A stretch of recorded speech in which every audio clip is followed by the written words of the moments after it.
Hey, welcome in. It's UP Power with Kevin McNulty and Keegan Cooper.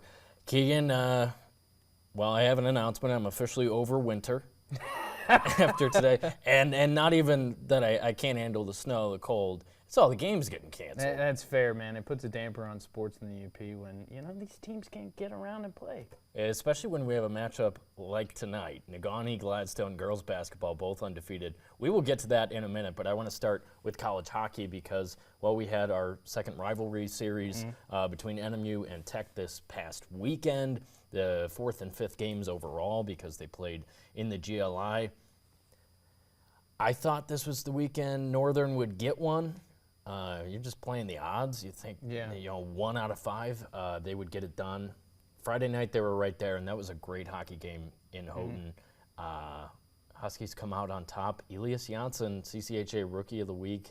He's a Finn, and he's been really good and, kind of elevated his play here in 2025. Yeah, and I think what we've seen with the Huskies so far is on any given night, it might be, Stiven finding guys. It might be Morel. And that's what it was for the first goal of the night on Friday, and that was huge. We've seen that how many times now? I don't know. Sardarian's got 20 assists, or he had 20 assists after that one. That was his 20th. It was Logan Morel's 10th goal as a freshman. Those two, their chemistry is great, and Morel told us that, hey, I love playing with number 6 because he puts the puck right on my stick, and that was the case in the first period on Friday. Yeah, and I think what is great about how we're seeing the Huskies grow throughout the season is they have that, and that's their base, and now you have these other guys, like Isaac Gordon, who maybe didn't have that was Saturday, the Sardarian to Morel. Maybe Isaac didn't have the start that everybody thought he had, but now he's starting to get some assists, has a few goals. You got some of these other guys coming on that are, finding a goal here, finding an assist here. And, I mean, the Huskies are dangerous. Like, I wouldn't want to play them right now. I agree. They're 11-5-2 in the conference. They're climbing. And now they have a weekend off. And you and I were just saying, this time of year, that's huge. When you can get your legs under you going into the last month or so of the season, especially for a team that's won 3 in a row. One of those over a ranked Minnesota State team, and then you sweep your rival. You got Winter Carnival is the next series. They take on Bemidji at home. You have to feel really good if you're around Michigan Tech and this team that Joe Shawn, I mean, he's an old-fashioned head coach, and you see this a little bit in college football, college basketball. There's some of those guys who used to do it their way. I'm talking pre-transfer portal NIL, and some who have adjusted to do it in the new era, and some who've said, I'm not willing to do that. To Joe Shawn's credit, he has a great staff. We know that, right? Tyler Shalast, we love talking to him because these young guys who, I don't want to say they do, all the recruiting, but they do a lot of dirty work that make Shawn's job easier. And he can kind of just focus on hockey. And the benefit is massive. Sardarian coming out of the portal from New Hampshire, he's a Sabres draft pick. He's a good talent. But I can't say everyone expected him to have this type of season that he's having. I don't think that they did, but he is. And for the Huskies, I mean, that's just cherry on top, icing on the cake that he's coming out here and doing it in a black and gold sweater. Yeah, absolutely. You look at the standings, again, it's a little wonky. The teams that have played 18 conference games, that's everyone except for Augustana's only played 10. We know the situation, that's why they have the points percentage. Lake State's 16 because they've had a couple weekends off. But everyone else played 18 conference games. The Huskies are third behind Minnesota State and Augustana, who's ahead of them with the point percentage. As I mentioned, they're 11-5-2. Bemidji, obviously, they got swept by Northern. Tech hasn't played all that well at home. Which is a little strange, but talking to Ryan Reapy and Jeff Mikish a lot this weekend, they admit that sometimes you feel a little bit more pressure at home to perform in front of your fans, especially when the MAC is rocking like it has been the past couple of weeks. I get that, but Winter Carnival, I just get rid of all that pressure and just go play because they can sweep this Beavers team. Yeah. Next weekend. I think they absolutely can. And then a big one on the road at Augustana. Yeah, and I think that is almost a statement game for Michigan Tech to say, hey, we're knocking at the door because they are climbing in the conference standings. Yeah. They've got to go and at least get one, I think, against Augustana. Yeah. It's a few weeks out. We'll see how they do in the Winter Carnival series. But, yeah, I mean, it's 4 conference series left for them. And then you're into the Mason Cup playoffs and talking to Sean Saturday night after getting the 6 points over NMU. He mentioned we still want to be home. He acknowledged they haven't played as well at home as they have on the road, but obviously in the postseason, you want to be at home. You want to sell those tickets. You want everyone to be a part of it. Especially in the quarterfinal, it's a best 2 of 3 series. So that would be huge for them. We mentioned Friday. I do want to say that both sides were kind of unhappy with the officiating, and Dave Shayak said after the game he does think it made an impact on the game. Yeah. I'm not going to sit here and dissect some of those calls because I don't know the rules like Dave Shayak does. So he says that. I'll give him the benefit of the doubt.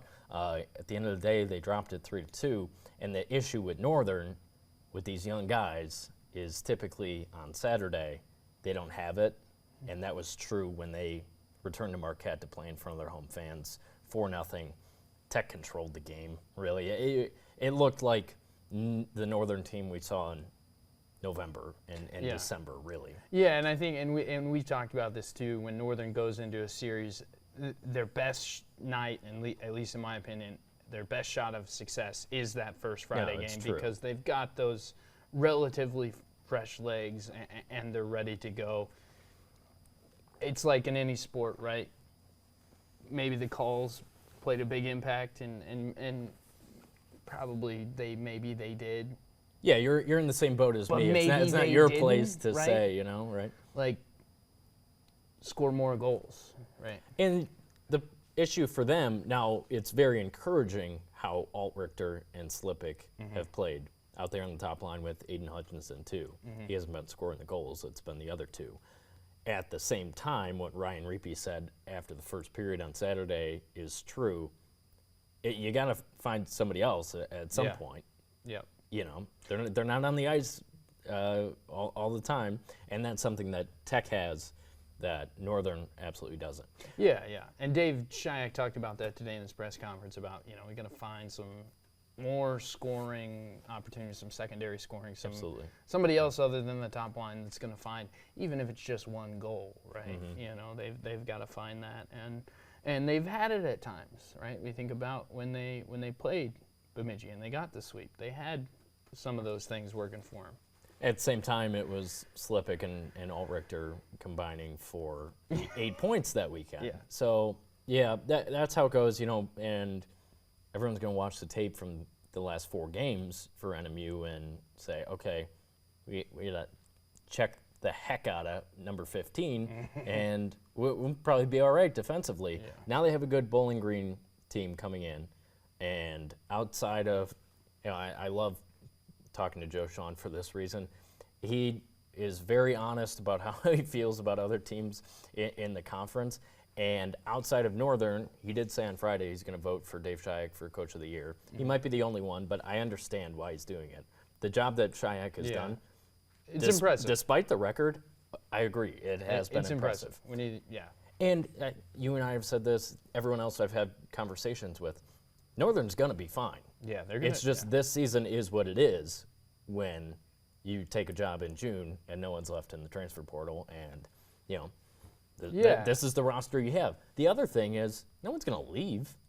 Yeah, because they're getting to play. or at least you're not going to have 10-plus guys going in the portal. Yeah. Exactly. They're getting time, and they're freshmen, and you have to feel like a lot of these guys know that they're learning and they're getting better right now because we see it. Yeah. We see it every night. At the same time, I think Friday need to show up because that's still the reality where Saturday they might get worn out by a better Bowling Green team. And, they have first-year head coach as well, and that's what I was getting to with Joe Shawn. Outside of Northern, he's been very complimentary of Bowling Green. They sit in 4th right behind the Huskies right now. It's a good hockey team. It's going to be a challenge for Northern. Yeah, and I think, get the win on Friday. That is you're gonna be fresh. You got to come out. You got to play with intensity. Get some shots early. Maybe sneak a goal. You're at home. Playing with the lead obviously is a lot more comfortable than not playing with the lead. And you've got Ryan Ouellette in net for you, who has been. Yeah, that's the other thing about Saturday. It was 4-0, but it could have been a whole lot worse because there was a period of time, especially in the second period, where Ouellette was just standing on his head. He's been outstanding, and that's why he's a Hobie Baker nominee. Yeah. Like Sardarian is for Tech. So that's true.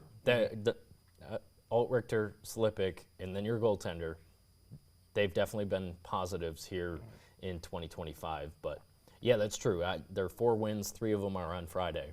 The only time they've won on Saturday is that Saturday at Bemidji. So we'll see what happens with them. Do we want to turn the page? And I actually want to talk Tech men's basketball first. Yeah. Because what a massive win down in Big Rapids. Huge, yeah. I believe it was the first time they won on the road at Ferris since 2015. A little feather in the cap for Josh Bittner. And the job he's done, you think about where they were last year. They had Tomashek as a sophomore. He was a peer scorer. Yeah, 22 points per game average, I think. And he got better throughout the year. They also had Dan Goretzka, who's now playing Division I in the Horizon League, and it just things were a little bit wonky, and they didn't end up having a good season. And what we've seen now is that everyone else around Marcus buys in exactly to what they're trying to do, where if he's going to score 45, okay, we're fine with that. Yeah, we're going to play defense, we're going to rebound, we're going to get, steals, we're going to get, offensive. Yeah, loose balls, yeah. Everything like that. Yeah. And, we'll take shot when we need to, and if Marcus is sitting for like a max of 5 minutes. He doesn't sit much, especially when he's healthy, obviously, and we hope it stays that way. They're so bought in, and on the nights where Marcus isn't necessarily feeling it, that's when they'll step up and they shoot the ball so well. Yeah, I mean, you think about Ty Fernholz, what he's done as a freshman. He's only going to get better. Josh Terrian, in the past was just a gritty player, and you see him making big shots. And Calcaterra, built like a linebacker, is what I've said about him in the past. When they need to step up, they do. So that's why this team is 8-2 in conference and tied atop the league with Ferris and Lake State, and it's going to be those 3 competing for a championship in the regular season. Yeah, it is, and I love watching the men's team play because, like you said, it might be a night where Marcus is going to score 40, and well, I like watching them play because of him. Fair. Or it might be a night where he has 15 or 20, and Dawson Orgard has 10, and Pete Calcaterra has 10 or 15, and Ty Fernholz goes off for 10 or 15. They can beat you in so many ways. They can beat you in so many ways. They're shooting 40% from 3, which is that's just. Because you want like one guy in your team to shoot above 40% from 3. They're doing it as a team. It's 39.9 on the season, and that's. As you see it in the D1 tournament, and that's where, as we get into February now, as we, 1 month of the season essentially left to go, that's how you kind of separate, okay, who really can go to the Final Four when you're talking about the D1 tournament? Well, it's the same thing in D2. You need shooting. Yeah. And you need point guard play. And when you have a 6'6" guard who's scoring almost 26 points per game, you feel darn good about that, don't you? Yeah, you do, and I mean they're playing some great basketball, and they're gonna. That's the thing, is they're gonna keep playing great basketball, and I just, Also, finding a way to win that Ferris game in overtime, that yeah. does a lot for morale, because that would have been crushing. It would have been an 0-2 weekend. You're not tied for the conference lead, obviously. They would be 8-3 in the conference. So after dropping the game at Lake State, they go down, you get on the bus. Yep. Less than 48 hours to get ready for Ferris. Obviously, you're doing some prep during the week, but the travel schedule in the GLIAC is brutal, right? Because you're getting on the bus on Wednesday. Yeah. After playing on Saturday, so you get your mandated day off on Sunday. So you got Monday and Tuesday, right, to get ready for two teams. And in this case, it was two top 15 teams with Lake State and Ferris. And, dropping the late game in the Sioux by 10, that's a tough one. Yeah. And you got to get on the bus, go to Big Rapids, like I said, and to win there, tough environment. It has to do a lot for teams' confidence, especially a team this good. Knowing that they're right there in the mix for a conference title, that's just massive. And you saw what happened to Northern. Yeah. They competed with Ferris down there, but they're out of gas. Yeah. And when they were up in the Sioux, and they dropped that one by 30. So the fact that didn't happen to Tech is so encouraging. And now you got Davenport and Grand Valley State. They're undefeated at home. They're 7-0 at home, so they're back at home against those two teams this weekend. Grand Valley's pretty good. They're middle of the pack, and then on the back end of that, you got Wayne State and Saginaw, who they struggled with at home but came out on top. So these next 4 games, I think they got to go 3-1 at least. Yeah. That's how I view it. Before you have Ferris and Lake State coming in here. Yeah. 4-0 would be really nice, but, that's tough. You got to go on the road to Wayne State. We saw what they did to Northern in the Vandament. They shot the lights out, so they're capable of a game like that. Yeah. Like I said, sitting out in the middle of the conference right now. But, yeah, really excited about this team because they might just have the best player in the country. I think they do. Yeah. I won't say I'm homer take, whatever. Marcus Tomashek's the best player in the country. Yeah. I think Matt Makerzak has said that. Yeah, I mean, he is, and the scoring jumps out, right? But if we go to the stat sheet, when he had 45 against Ferris, right? I got it right here. You want me to read it? Yeah, read it. Okay. Read his stat sheet. 13 for 27. I mean, this was a game where he needed to shoot 27 times. Obviously, 45 minutes, he played 41 of those. 9 for 15 from 3. That's just absurd. Yeah. I mean, that's... And the other thing, if we're just talking about Marcus, that is different about this game, his game this year, is if he goes to the rim, he's getting to the free throw line. Yeah. I mentioned he's 6'6". He's going to score unless you foul him. Well, obviously he shoots free throws well. He's 10 for 14 from the line. He's making 10-plus free throws a game. Yeah. And 7 rebounds to lead the team, 8 assists. So he's not just scoring. He's not selfish either. He turned the ball over 4 times. He's probably not happy about that. But they only had 9 turnovers as a team. That's how you win. It's absolutely how you win. And, in the Ferris game, nobody else was in double figures, but Josh Terrian made 3 threes that were big. Nate Abel had 8 points as well. He only shot the ball 6 times. So that's just what they are. And how do you prepare for Michigan Tech? Yeah, I don't know because you can't say we're going to lock down Tomashek because you can't. Because he's gonna find a way to score, and this brings up like an interesting thing. Okay, so let's say that you put your best guard on Marcus, right? Face guard him the entire time, deny him catches. He's still gonna find a way to get the ball in his hand, so he's still gonna score. Maybe you limit him a little bit. But okay, you put your best defender on him, well, guess who else steps up now? Josh Terrian steps up. Or if you're trying to cover the three-point line because they shoot it so well, you go inside to Pete Calcaterra, to Dawson Norgard. And if you go inside and then you drop down, well, you kick it back out. And they have the ability to just catch and shoot from anywhere around the three-point line, right? Ty Fernholz can do that. Josh Terrian can do that. Adam Hobson can do that. Obviously, Marcus Tomashek can do that. I don't know how you prepare for them. I mean, and they defend, and I think that's what doomed them against Lake State. Yeah. They gave up 38 points in the first half, 44 in the second half. They just kind of dug themselves a hole, where in the second half they had to kind of chuck threes, and Marcus was only 3 for 9 on that night. So that's what hurt them.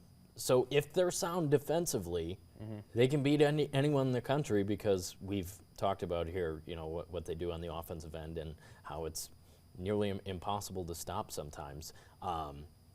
Talking with Tech's SID, Calvin Larson, who's a hoops guy, he played there. Ferris went to a zone in the second half of that game. Yeah. And 3-2. When, yeah, you mentioned maybe you put a box of one, have somebody chasing Marcus, but when he's 9 for 15 from 3, how on earth can you play a zone? Well, what was crazy to me is they were running at 3-2, right? And they ran. I guess you don't want him to go to the rim, because I mentioned he's dangerous there too, but 3 points is greater than 2. Yeah, and then God forbid you foul him on the 3-point line, and he makes it. Now it's 4. Yeah. But they went to a 3-2, and yeah, I mean, the film's out there so you can see it. But Tech ran the same play just on the opposite side, where if there's 3 guys up here, they screen the bottom guy in the corner. Marcus runs baseline, 8 catches. He doesn't need that much time to get a shot off. He doesn't need space either. Yeah, he made back-to-back threes in back-to-back possessions on the same play. They just flipped it and did it on the other side of the floor. I don't think you can play a zone against Michigan Tech. And Ferris is well coached too. Yeah, we're not saying that. That's why they're tied for the lead in the conference too. That was just a little bit puzzling. Yeah, do you play man-to-man? But at 6'6", he's probably, at the Division II level, probably going to have a height advantage, size advantage against most guards. I mean, we look at the guards of, I'm not sure the heights, but let's just compare their rivals in Northern Michigan. I mean, Brian Parzik's not as high or tall as Tomashek. Biggie Luster's not. Julian Smith isn't. Not even close. There's very few guys in D2 that can legitimately defend him. Yeah. Yeah. That's just the truth. And the other truth is Coach Bittner was probably lucky to get Tomashek out of high school and keep him for 3 years, and he might not be keeping him for a 4th. Yeah, I mean kind of the reality. I have no idea what Marcus wants to do next year, but you really ought to make the most of the next 2 months, because given the fact that he is the best player in Division II, it would not shock anyone if he makes a jump and wants to play on TV and stuff next year at the Division I level. I mean, when you're right, it would not shock you.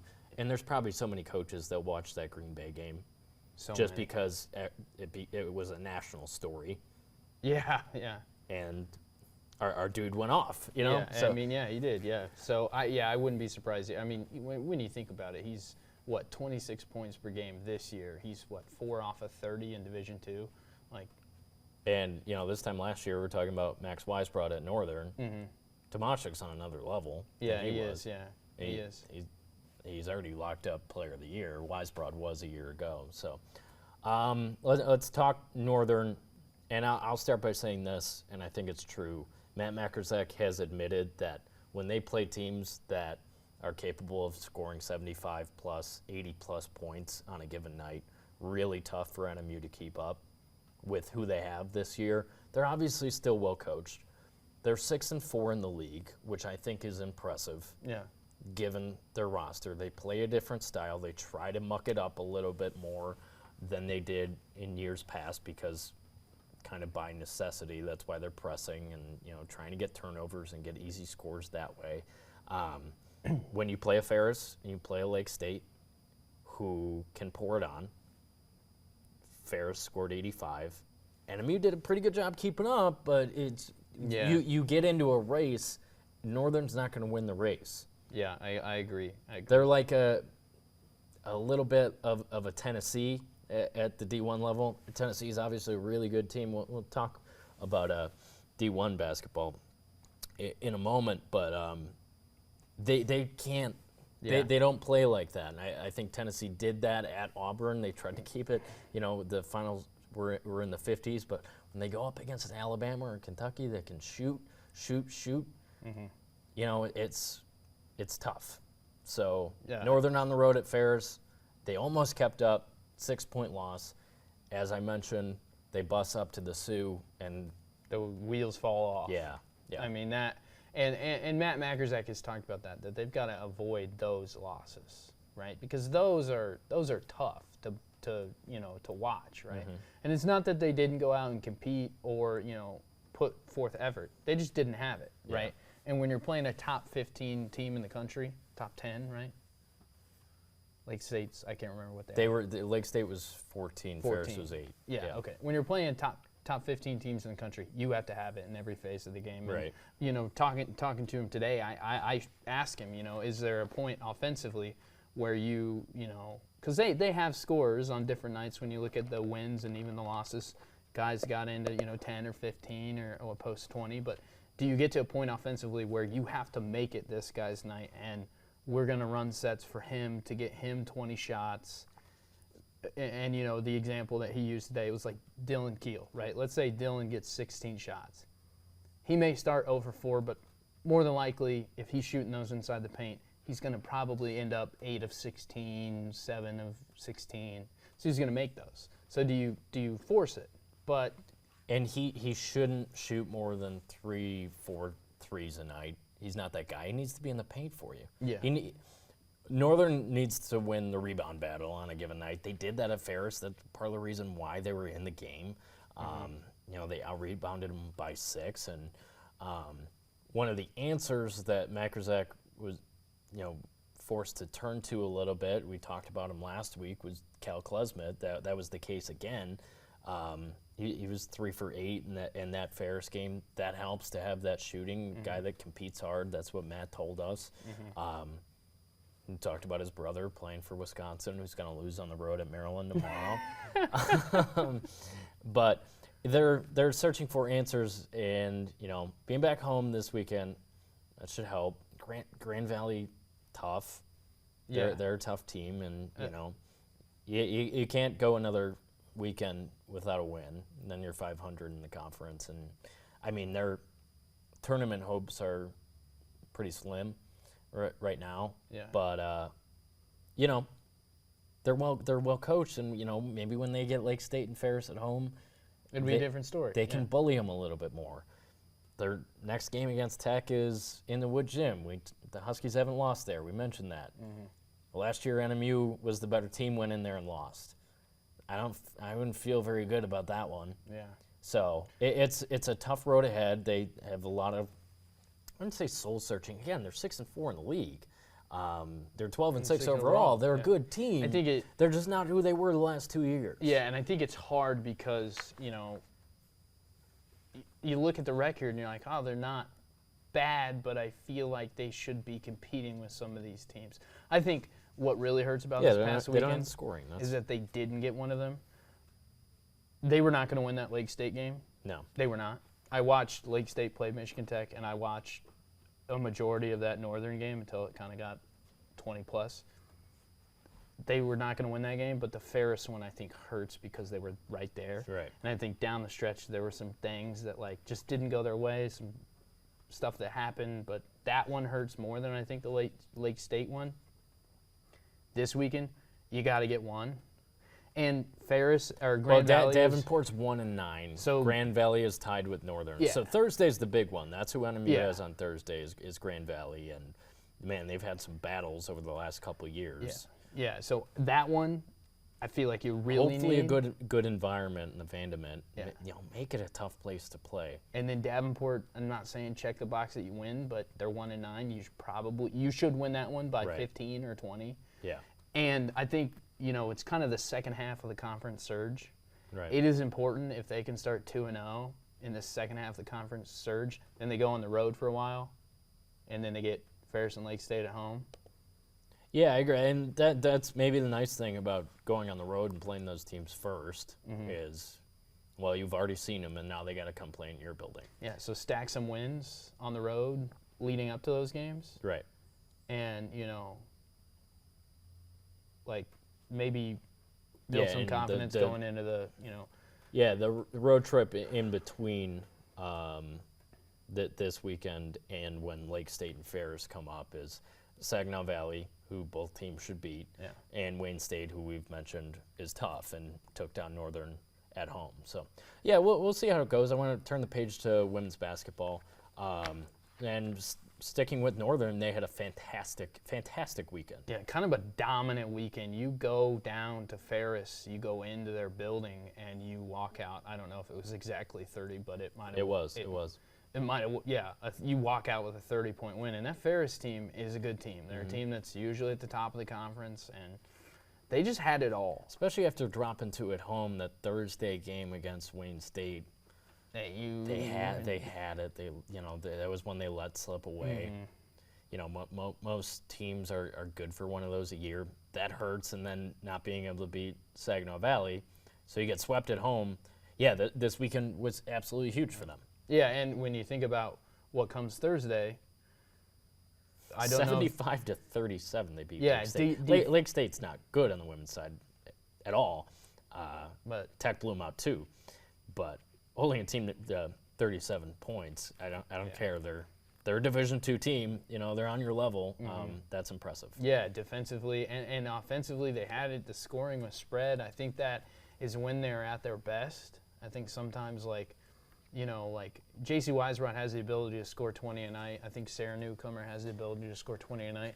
But they spread it around. Yeah. Yeah, if they spread it around and everybody's making shots and everybody's hitting it, and Casey Thousand talked about this, and she's able to kind of sub in and sub out and get everybody on that bench, going a little bit, it just bodes well for them. And when you think about Thursday, I'm not sure if they're still number one, but you've got Grand Valley State coming in, who's, 20-1, 20-0 right now.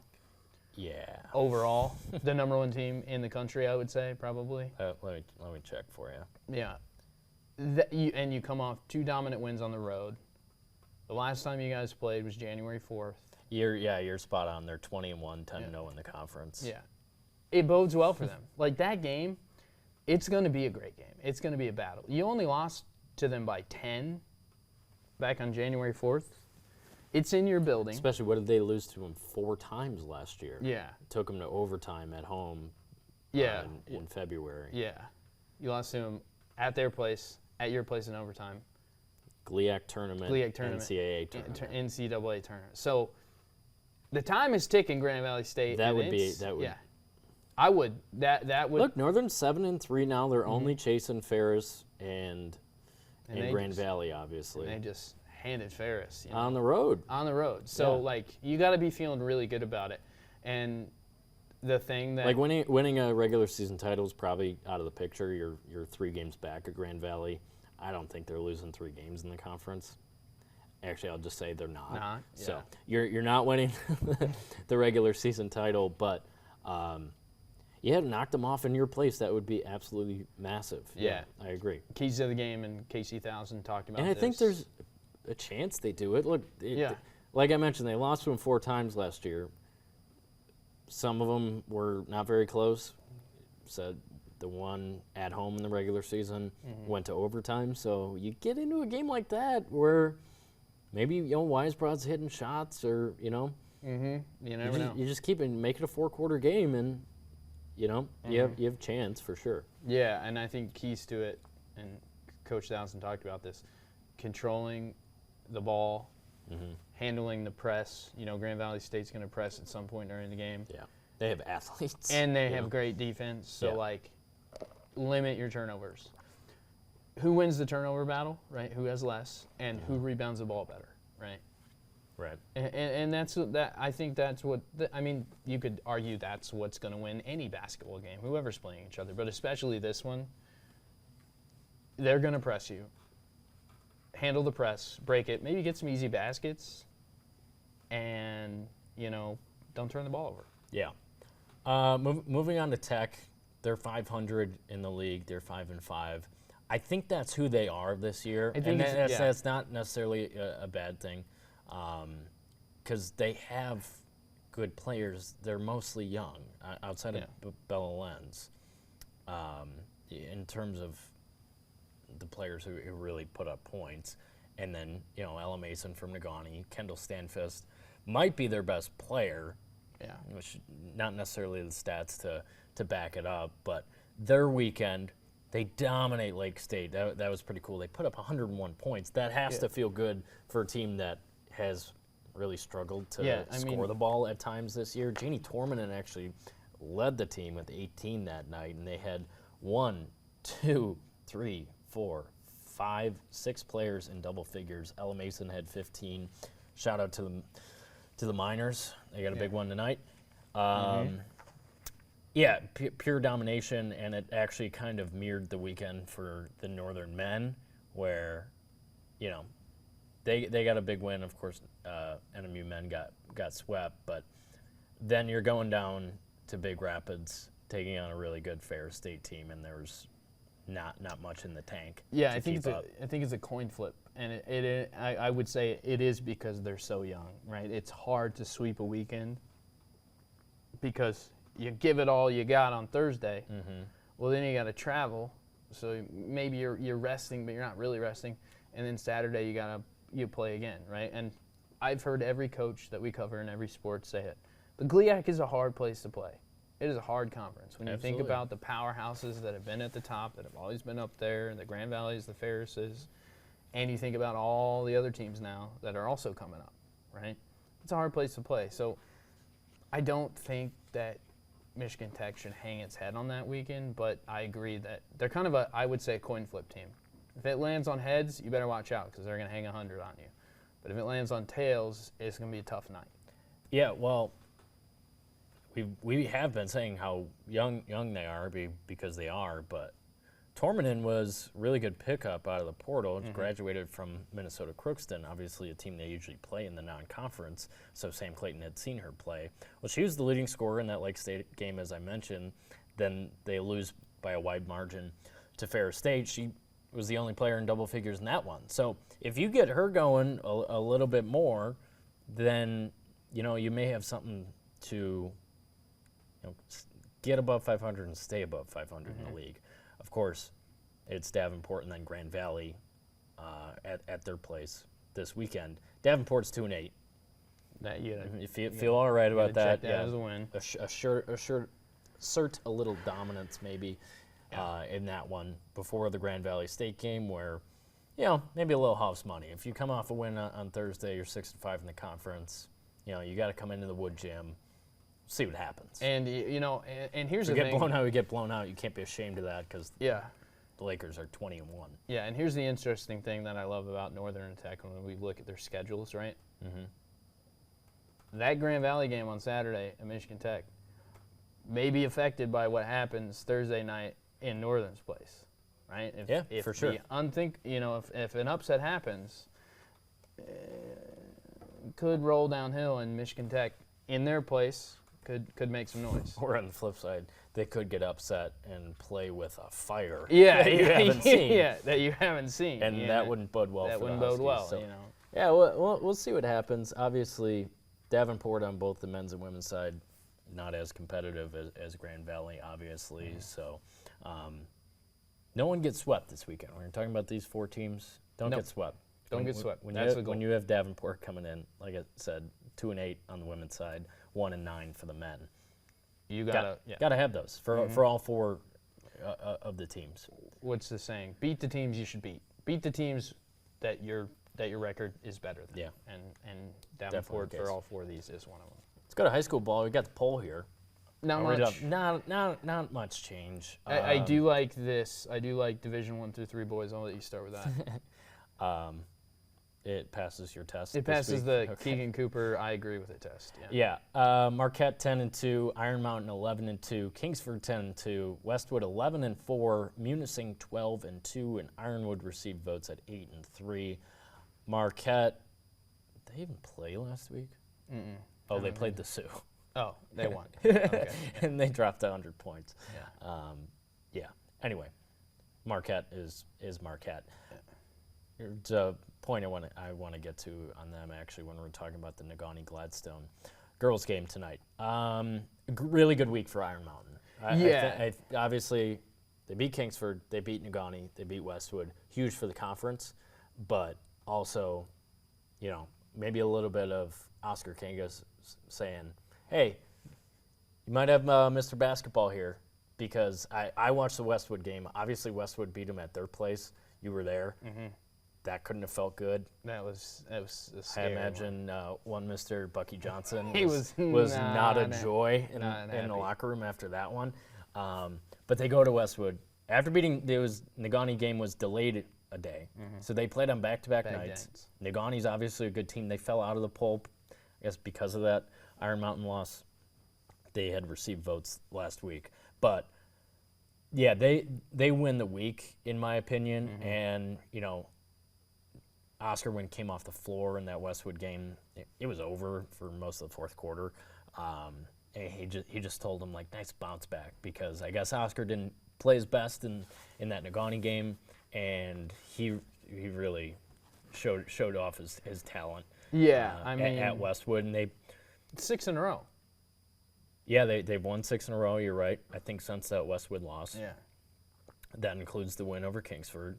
and they lost. Can't wait for them before to that play too. again. It was back-to-back losses, right? They lost, and they've won 6. Yep. Who they played before Westwood? Marquette. Okay, so yeah, they lost to Marquette. Who I don't think Marquette loses again. Do you disagree? They're so deep, and they run you up and down the floor, and yeah, if you get them. And then Rich brings kids off the bench who I've never heard of, and it's not a knock on them. They're good players, but they're draining threes. It's like, what's going on? I mean, there's the staples on the Marquette team this year that we've known and we've watched through football and other sports like that. But and like Iron Mountain, they have a college player with McPhee. Who's probably got enough, and then you get Jermu and Sager too. Yeah, it's like, whew. And you got Firestein.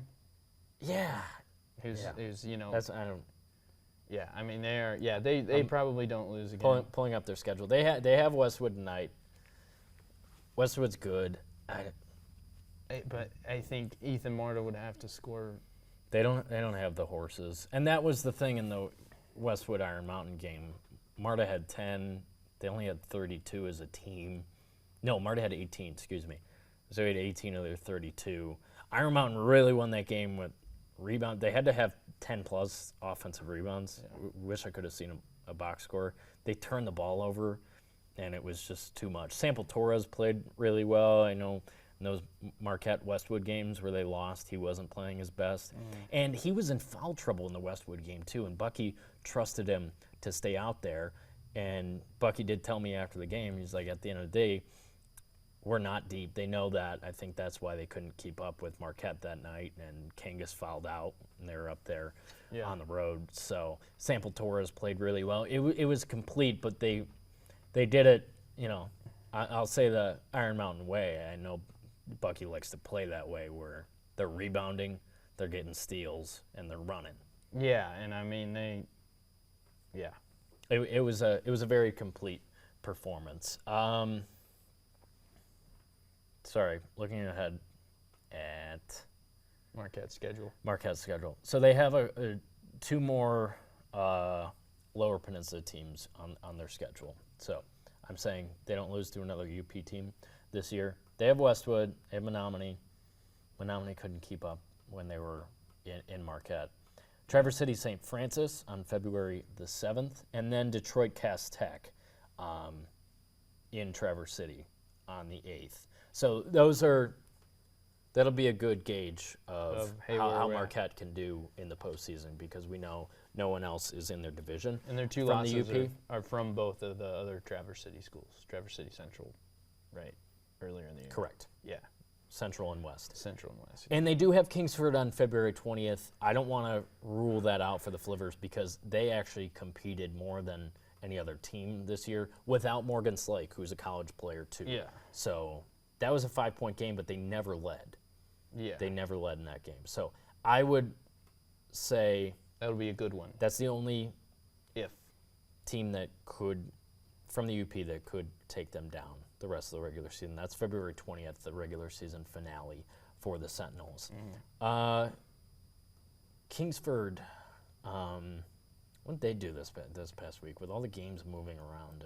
Snow and cancellations and postponements. Yeah, right. I don't know off the top of my head.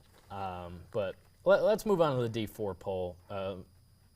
We like Kingsford. They're good. They deserve to be Number three, right? Yeah, that- Westwood 4. That's where they should be. Unison continues to play well. Read us D4 in boys. Yeah, Forest Park 13-1, Pickford number 2 at 11-1, Dollar Bay 3. This is where it gets interesting. Right. Dollar Bay 3 at 10-3, North Dickinson 4 at 10-4, Norway 5 at 10-4, Yeah. and then receiving votes Beriga at 10-4, and then North Central at 7-6. Forest Park is here. They're above the rest. Their one losses to Kingsford. Yep. Pickford is knocking on the door of Forest Park, and then it's everybody else. Really. Yeah. I mean, when you're only separated by one more, like North Dickinson, Norway, and Beriga all have one more loss than Dollar Bay, but they've also played one more game than Dollar Bay. Yeah, I think they're all bunched up. I think those are all really good teams, and Which just makes the postseason that much more fun. I 100% agree because we talked about this last week. When you get to the D4 poll and you see the 7 teams that are listed there, well, they're all going to run into each other. Yeah. So that makes it exciting when you're thinking about it. I would say, Forest Park is definitely your favorite to, get through the district and regional rounds and move on to facing some of the D4 teams from downstate. Absolutely. I think they have better wins than Pickford, who obviously only has one loss too. A lot of these EUP teams that Pickford's beat, I don't know a lot about, but they're not great. Even St. Ignace this year is definitely way down from where they were last year with Ingalls, and they had a really, really good senior class in Doug Ingalls last year coaching them. I think he hung it up at the right time. That made a lot of sense when his kid graduated. So that's why I say Forest Park is kind of a cut above the rest, even Pickford. Yeah, no, I agree. It will be interesting to see. I think Forest Park will be one. And if Munising was still in D4, then that would be one heck of a absolutely, because that Forest Park game, Trojans came out on top by 6. That's one of their 2 losses, and then they fell to Westwood. But, man, they've been playing really, really well. I just pulled up their schedule. 1, 2, I forgot this is a touchscreen. It's touchscreen? Yeah, no, you're good. They've won 7 in a row. That Ishpeming game, do we want to talk about Ishpeming Munising? Because Ishpeming's no slouch. They end up losing by 8, but that was kind of like a Kingsford Marquette game where Munising was kind of ahead the whole time. They're too experienced and too talented to give up a lead. Yeah, I mean, Jack Dussault inside, Carson Keenitz out on the wing, Trevor Nolan getting to the rim. Talk about a team that has dudes. Munising is absolutely there. Now, the tricky part is they're in D3. So their road is going to be tougher in the postseason than it was 2 years ago when they were state champs. Yep, it will be tougher. But I think it bodes well for them having that experience to know, hey, we went all the way in D4. Yeah, and these seniors, they were sophomores at the time. I don't know if any of them were up on varsity when they won that state title. But, having that kind of experience on your coaching staff too, I think when you talk about the Negaunee girls, that run last year is really going to help them. Yeah. This time around when they get into the postseason. So, yeah, I agree. Let's talk D1 through 3 girls because, like I said, you might be listening to this after the Negaunee-Gladstone game. They're both undefeated right now. 1 and 2 in the poll. It goes Negaunee and then Gladstone. But yeah, that's fun. It's so fun. It's so fun. Let's start by talking about that game, and then we'll get to the other 3 teams in the poll. We talked about depth with Marquette and Iron Mountain on the boys side of things. How Iron Mountain doesn't really have it, but they got their starting 5, who's really, really good, and right up there with, any other team. I think there's a little bit about this Negaunee team that has too much depth for Gladstone. Yeah, and we talked about this. You think you got Aubrey? Yeah, Johnson, we get some Gretel scores Johnson. every night. It's Aubrey and Gretel Gretel Johnson Johnson. are their leading scorers. You got Madison Peckerell, who has been on that part of that run. So many pieces around it. They don't have an Ella Mason, but they got everybody else. They got a really good team, and they have size. They got the O'Donnells inside, yep. And they have Kira Waterman, who's a sophomore. We talked about how she's taken her game up to another level here. They're 14-0 now? 14-0, yeah, I don't know. Yeah, it's darn impressive, and I think that's why they have an edge over Gladstone. Obviously, Gladstone's really good. They have Lily Johnson, who's a bona fide college basketball player, perhaps at the D1 level. And Addie Blowers, in the games that we've covered, she shot it really well, and that's a nice complementary piece to Lily Johnson. But like 1 through 7, you gotta go Nagani, right? And here's my thing too. If I had to guess, Nagani's going to press tonight. Nagani's going to try to up the tempo. Nagani, because it's not at their place, especially, they're going to try to play quick, and the Gretel sisters, the Johnson sisters are going to try to run it up and down the floor like we've seen them do that. I think the X factor, and we talked about this earlier, is who guards Lily Johnson. I actually agreed with it because we did talk about this off air. And I said, the Johnson sisters. Probably Kira Waterman. Yeah, the Johnson sisters don't have the height. They've got the speed to keep up with her, but they don't really have the height that she's going to be able to shoot over them. Right. Kira Waterman. I think the X factor is, can you shut down or limit? You're not going to shut her down. She's going to score. Can you limit Lily Johnson's impact on the game and scoring? Really excited about that one because I think there are more really good teams on the boys' side of high school hoops this year here in the UP. When you get a game like this for the girls, it's really exciting. Now the 3 other teams in this poll: Sault Ste. Marie at 9-3, Calumet at 8-3, and Houghton at 10-3. The Copper Country is for girls hoops is putting together some quality performances this year. For sure, I like a lot of those teams. I mean, Houghton goes on the road to Kingsford on Friday, and that Kingsford team is pretty good. They get an 8-point win. They've won 3 in a row now after losing to Calumet by 7. Calumet, I've mentioned Jackie Keelanen as a senior who I don't believe played last year, is kind of an X factor for the Copper Kings. So, just getting buckets. Yeah, they're exciting. Those you're right about Copper Country teams, and Hancock's not a slouch. They have Brooke Koskela, who led the volleyball team all the way down to the state semis. So, I agree. It's obviously divisions 1 through 3. You have the 2 undefeateds and everyone else, but those 3 teams, I throw the Sioux in there too. Really solid as well. D4. And this, you think that boys D4 was crazy. This is even more nuts. St. Ignace at 1, 12-1. Ewan Trout Creek at 2, 12-1. Munising at 3, 11-0, so undefeated. Lons at 4, 11-1. Lakeland and Hubble at 5, 11-2. And the Baraga 8-4. And I think we start with Baraga. Okay.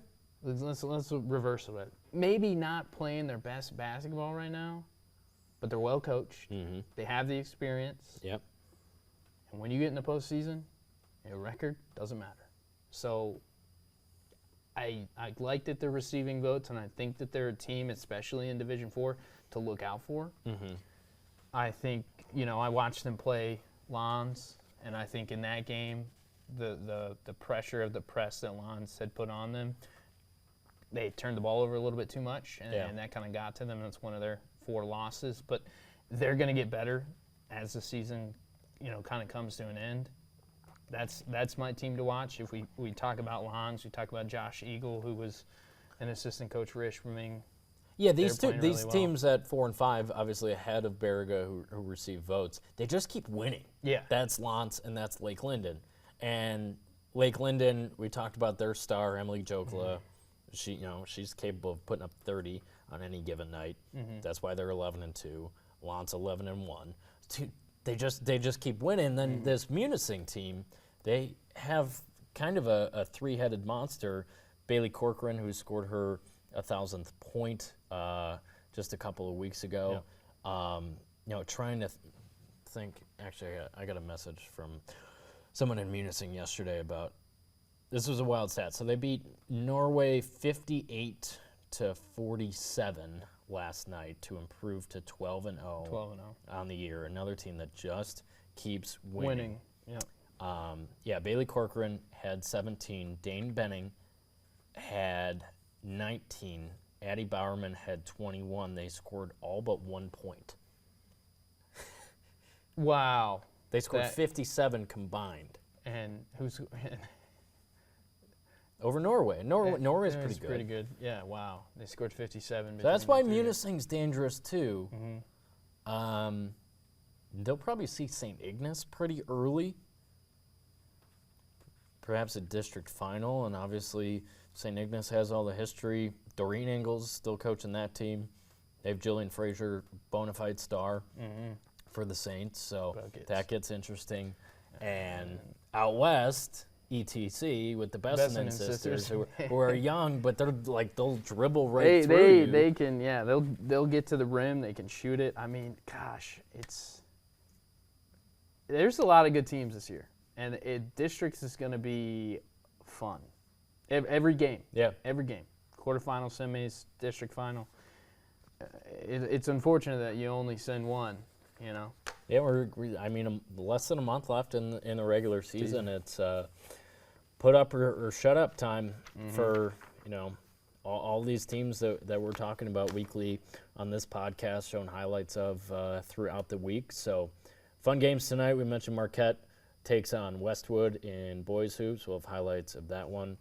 We'll make sure they're not postponed, but I think most of the inclement weather is out of here. And, of course, Nagani and Gladstone on the girls' side going head-to-head. One of them will have their first loss of the season. I think we keep it all local today. We went for almost an hour. You want to make a Super Bowl pick? I don't have my shirt on, but give me the Kansas City Chiefs 24-20. I think I'm almost positive. I don't think they score over 30. This was my Super Bowl prediction a couple weeks ago. We'll have to go back through. Yeah. Still going to go Eagles over the Chiefs. I mean, the Chiefs are the Chiefs. Obviously, it's the second time in 3 years that this is the matchup in the Super Bowl, which has a lot of people like, ugh. Fair. Yeah. And last year was kind of the same way because it was the second time in 4 years that the Chiefs had played the 49ers in the Super Bowl. It's just the rich keep getting richer in the NFL, maybe? Maybe. I think Here's the difference. Philadelphia might have a better roster. Yeah. You look at that. They had 7 rushing touchdowns against the Commanders in an NFC Championship game. Give it to Saquon. I know the Lions. I know Lions fans are probably like, man, how did the Commanders beat us? Because they didn't compete. I'm afraid with what the Lions' defense was in the playoffs. It would have been 65. And Philadelphia having the best defense in the NFC, bar none. Just being able to limit the high-powered Lions offense. I'm afraid that might not have gone very well. Yeah. So the Eagles are very, very, very good, and they might have a better roster than the Chiefs. But the Chiefs are the Chiefs. Now, I will say this. Last time these teams played in the Super Bowl, Saquon Barkley wasn't on the field. And he's the best player on the field. And he'll be the best player in New Orleans. No doubt. And if he does what he's been doing, what was that, a 60-plus yarder 60 on the first Eagles offensive play? Spin move. Man, I don't like the Eagles, but I love Saquon Barkley. Yeah. How do you not? I mean, he just listen to any interview he does. Yeah. He's an honest, just grinder. Always wanted to compete in the playoffs. He had won a playoff game with the Giants, but that organization is such a mess. You don't blame the guy for jumping ship. And that's what he did. Look what he's done. He's been really successful. 2,000 yards. It's just, people say the running back position doesn't matter anymore. It does.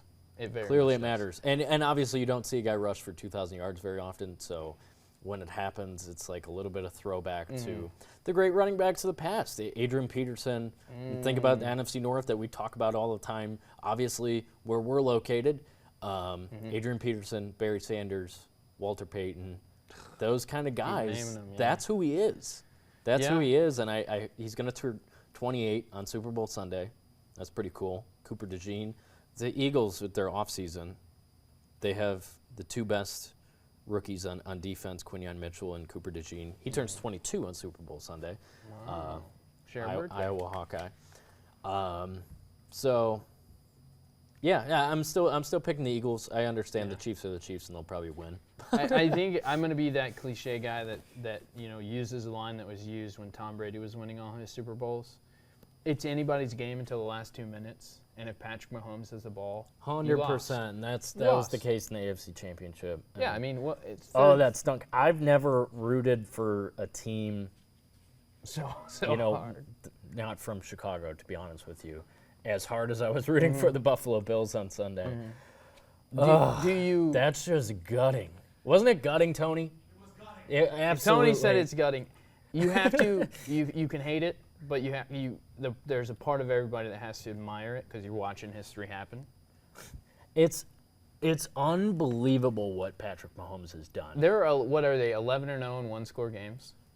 Yeah, I think so. I think it's a stat. They've only lost one game when they were at full strength. When they played everyone, I should say. They lost the Broncos Week 18. Their only loss was at Buffalo. And poor Josh Allen. Mahomes, 7 years in the NFL, 7 AFC Championship game appearances, now 4 Super Bowl appearances, has the potential to win his – 4 Super Bowl appearances, has the potential to win his... No, five Super Bowl appearances, can win his fourth Super Bowl before he's 30 years old. Yeah, and will be on the team. Like Brady actually has to look out because if they three-peat, they are the greatest team in NFL history. Yeah, because they're the only team to ever three-peat. Right. They're the only team to ever... And that's what I'm saying. Brady might have to look out. It doesn't matter. They're both great. It's like the MJ LeBron debate. Go debate. It doesn't matter at the end of the day, but people are always going to talk about it. And here's what I'll say. Brady will probably have the longevity argument over Mahomes just because you can't realistically expect Patrick Mahomes to play until he's 47, 46, whatever Brady was when he retired. Maybe he will, maybe. But you can't expect it. No, true. And that's why LeBron definitely has that over MJ, but MJ was more dominant. He won 6 rings in essentially 6 years when he was out there because he had the retirement. Yeah. So Mahomes might have the most dominant quarterback ever argument. Over Brady, especially if he wins this. So. Well, I make my last point. We had the MJ era, we had the Tiger Woods era. You had the Serena Williams era. I saw this on, ESPN or Twitter. You had the Patriots. The Tom Brady era. And you had Kobe and Shaq in the early 2000s. Kobe and Shaq era. You arguably had the LeBron era when he was on the Heat and then went back to Cleveland. I would agree. And now you got Patrick Mahomes. The other thing on the Chiefs, I'm as sick of them as the rest of the country. Not me. Not me, but, Mahomes, Reed, Kelsey, they get credit as the core. You got to throw Steve Spagnuolo and Chris Jones in the conversation, too, because they don't do any of this without their defense. No, that's fair. Chris Jones, I don't know, he's in his 30s now. He's still wrecking games. And Spagnuolo, the 4th down, corner blitz on Allen where he had to throw it up to Kincaid, and obviously Kincaid had a chance to catch it. Just like Mark Andrews last week, you can't blame the game on that. And you had the 4th down where Allen might have gone across the line. At the end of the day, the Chiefs won like they always do. And it's just, when you get into that type of game, they don't lose those games. Yeah, I mean, their defense, like when you look. So that's what Philly has to punch him in the mouth. Philadelphia. They need Barkley to rip off a 60-yarder. Philadelphia's got to come out and score right. Because if you try to keep, like I said, if you try to keep it a one-score game and Kansas City gets the ball at the end of the game, which inevitably I'll say this. There's probably going to be 4th and short situations for the Eagles that the Bills, I think they were 3 for 5 in the AFC Championship on 4th down. So it's pretty good. But they got stopped on that one where Allen might have crossed the line, but it was a turnover on downs. And then you had at the goal line where where it looked like they were doing tush push, but they weren't. Really, because Allen was going B-gap, and he got stopped a couple of times doing that. Philadelphia is absolutely money with that. Yeah. So the Bills tried to replicate it on 4th and short. The Eagles are going to convert those. So that bodes well for them, too. We'll see how it plays out. I want to talk Big Ten basketball real quick. We don't have time, but Michigan State still undefeated in the Big Ten. I think NMU should take credit for the season they're having. Yeah, you played because of the exhibition game. You got them ready for the regular season. You brought Tom Izzo home, you fired him up, and the Spartans, they're playing great. They're fun to watch. They are. Talk about depth. That's been a theme of this podcast. Absolutely true about the Michigan State Spartans. I think Purdue's the only team that can catch them in the Big Ten. We'll talk more about them. We'll look forward to March, basketball, hockey, all the above here on UP Power, and, of course, every night on your TV6 Sportscast. So thanks for joining us here for Keegan Cooper. I'm Kevin McNulty, and we'll talk to you next time.